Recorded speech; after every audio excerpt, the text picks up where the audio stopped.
Hello दोस्तों, स्वागत है मेरा YouTube channel study with तौलेश।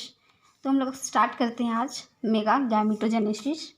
What is mega gametogenesis?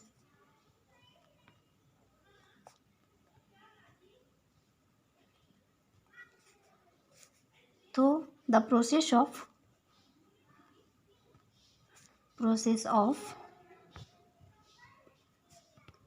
Development of female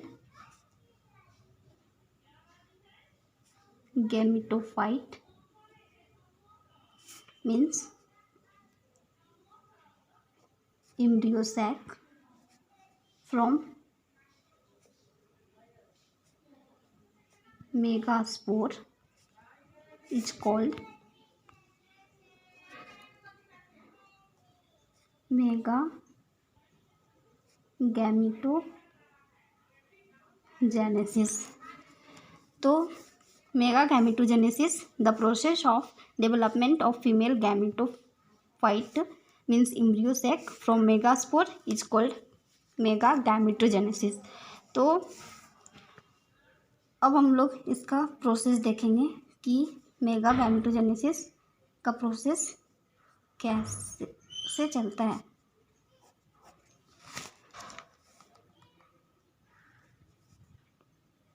ये मेगास्पोर है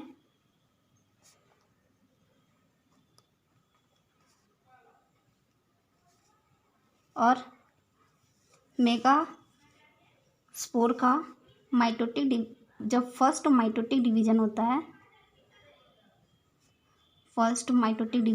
है तो ये 2 न्यूक्लिएट स्टेज का फॉर्मेशन करता है, एक ये और एक दूसरा ये। जब ये हो गया 2 न्यूक्लिएटेड स्टेज, जब ये 2 न्यूक्लिएटेड स्टेज का सेकेंड माइटोटिक डिवीजन होता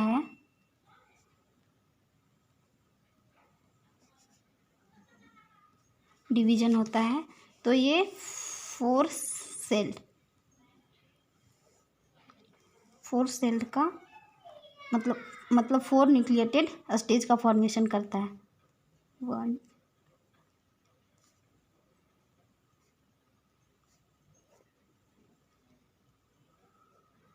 4 न्यूक्लिएटेड स्टेज का फॉर्मेशन करता है।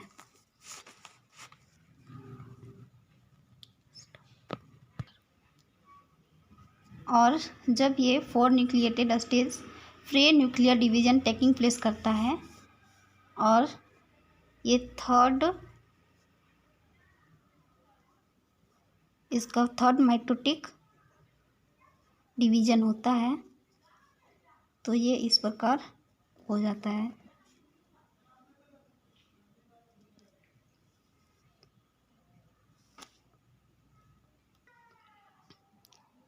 थर्ड माइटोटिक डिवीजन होता है तो ये सेंट्रल सेल और सिनर्जेट एंड पोलर न्यूक्लियाई का फॉर्मेशन करता है।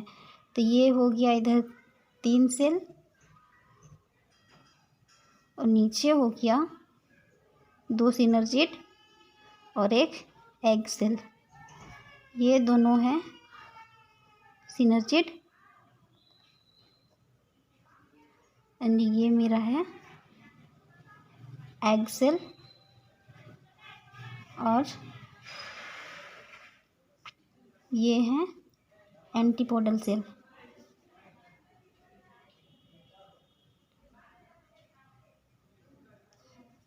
और यहाँ 2 पोलर न्यूक्लियाई।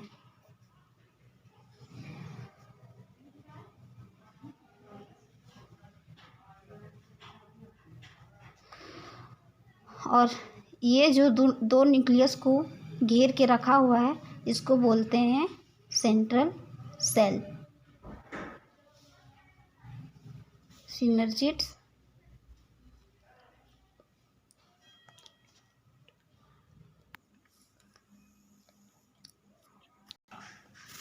तो ये एम्ब्रियो सेक के प्रोसेस में इतना होता है।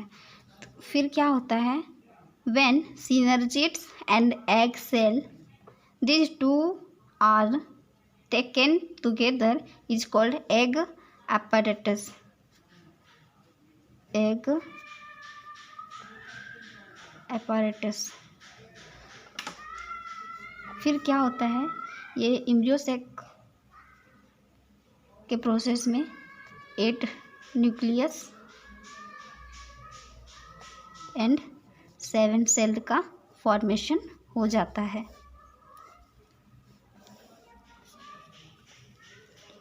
अब हम फंक्शन की बात करेंगे। सिनर्जिड क्या करता है, सिनर्जिड का जो फंक्शन है वो पॉलन ग्रेन को एग सेल के साथ फ्यूज होने के लिए अट्रैक्ट करते हैं। Synergids consist of a finger like projection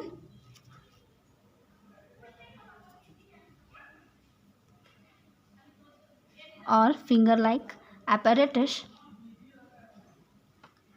ये क्या करते हैं, जो फिलिफॉर्म apparatus है ये पॉलन ग्रेन को अपनी ओर अट्रैक्ट करता है और पॉलन ग्रेन को एग सेल तक खींच देता है। इसके बाद पॉलन ग्रेन के साथ एग सेल फ्यूज होता है।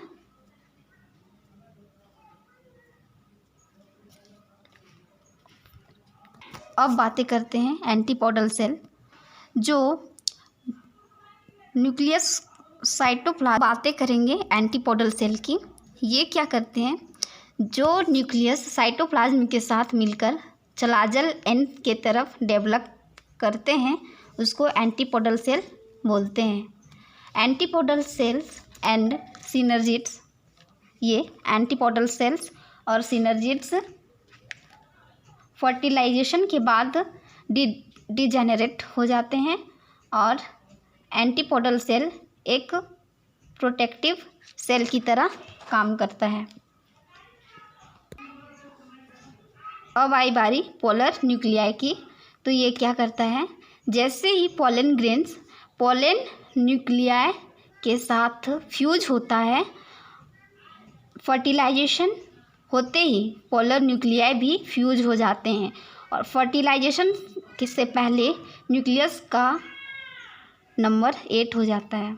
लेकिन जैसे ही फर्टिलाइजेशन होता है हमारे पॉलन न्यूक्लियाई आपस में फ्यूज हो जाते हैं और फ्यूज होने के बाद 2n स्ट्रक्चर बन जाते हैं। उसके बाद फर्टिलाइजेशन के अगले स्टेप पर पार्टिसिपेट कर लेते हैं। तो ये हमारा हुआ मेगा गैमेटोजेनेसिस और ये 8 न्यूक्लियस एंड 7 सेल को पॉलीगोनम एम्ब्रियो सैक भी बोलते हैं।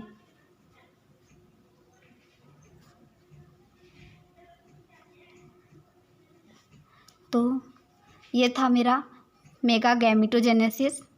तो अगर आप लोगों को मेरी वीडियो अच्छी लगी तो प्लीज़ मेरी वीडियो को लाइक करें, सब्सक्राइब करें और शेयर करें। Thank you.